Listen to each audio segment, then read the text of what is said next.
ఈశ్వరా నిన్ను ఎట్లా పూజించాలి శంకరా ఏ పూలు తేవాలి ఈశ్వరా నిన్ను ఎట్లా పూజించాలి శంకరా కోటి మహిమలతోని కొలువైన కోటప్ప నిన్ను పూజించిన జన్మే ధన్యమయ్యా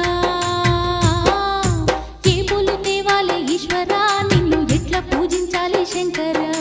ఏ పూలు తేవాలి ఈశ్వరా నిన్ను ఎట్లా పూజించాలి శంకరా